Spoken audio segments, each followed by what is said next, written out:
आइए हम मेरी भविष्यवाणियों की पुस्तक में से आज के वचन को पढ़ते हैं।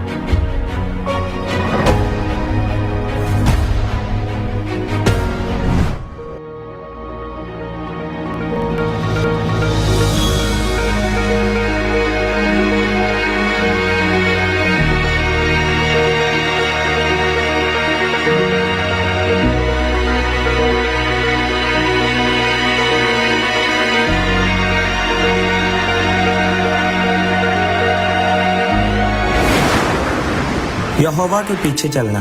जैसा कि यूहन्ना 10 की 5 आयत में लिखा है, परंतु वह पराये के पीछे नहीं जाएंगी, परंतु उससे भागेंगी, क्योंकि वह परायों का शब्द नहीं पहचानती।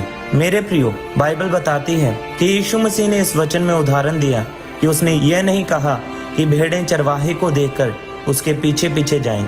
उसने कहा वे चरवाहे के शब्द को सुनेंगी और उसके पीछे जाएंगी। उसने कहा भेड़ जो है वह चरवाहे के पीछे पीछे चलेंगी, क्योंकि वे उसका शब्द पहचानती हैं, चेहरा नहीं, क्योंकि भेड़ दूर नहीं देख सकती।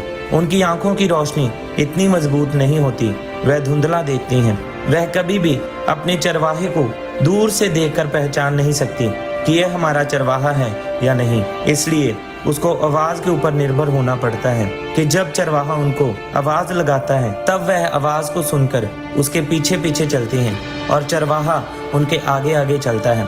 परमेश्वर ने कहा कि भेड़ें परायों के पीछे नहीं जाएंगी, क्योंकि वे उसका शब्द नहीं पहचानती। मेरे प्रियो, इसका मतलब यह है कि एक भेड़ जो है उसको अपने चरवाहे को देखना जरूरी नहीं, बल्कि उसको सुनना जरूरी है। जैसे बाबाओं से मिलना और मिल के बताना कि मुझे ये परेशानी है, मुझे ये धागा दे दो।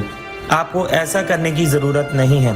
परमेश्वर ने कहा जब तुम मेरी भेड़ बन जाओगे तो तुम्हें देखकर चलने की जरूरत नहीं है, तुम्हें शब्दों से चलना होगा। इसलिए मैं आपको कहता हूँ कि आप चाहे मुझसे मिले या ना मिले, अगर आप मेरे शब्दों को सुन रहे हैं तो वह एक ही बात है। मेरे शब्द किसी काम के नहीं। अगर मैं अपने शब्दों को आपके पास लेकर आया या अपनी मर्जी को लेके आया तो फिर आपका मेरे पीछे चलने का कोई फायदा नहीं।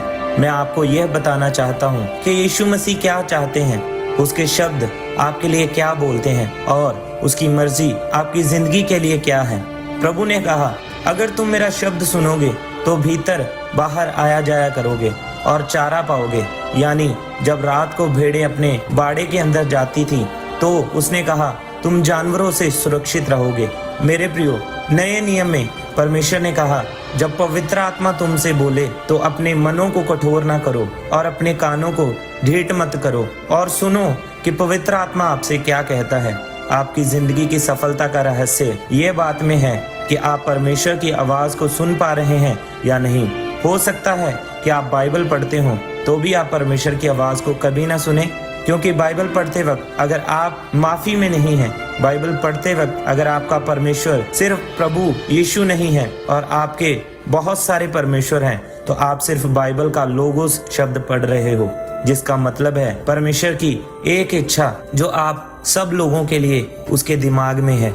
लेकिन जब आप बाइबल को अपना बनाकर परमेश्वर की आवाज को सुनकर उसके पीछे चलते हो, उसको अपना उद्धारकर्ता ग्रहण करके बपतिस्मा लेकर पाप को छोड़कर और बाइबल को पढ़ते हो, तो फिर वह बाइबल का वचन जो खास परमेश्वर आप लोगों के लिए जारी करता है, आपको चंगा करने के लिए, दुष्ट आत्माओं से आजाद करने के लिए, वह आपकी जिंदगी में आशीष देगा।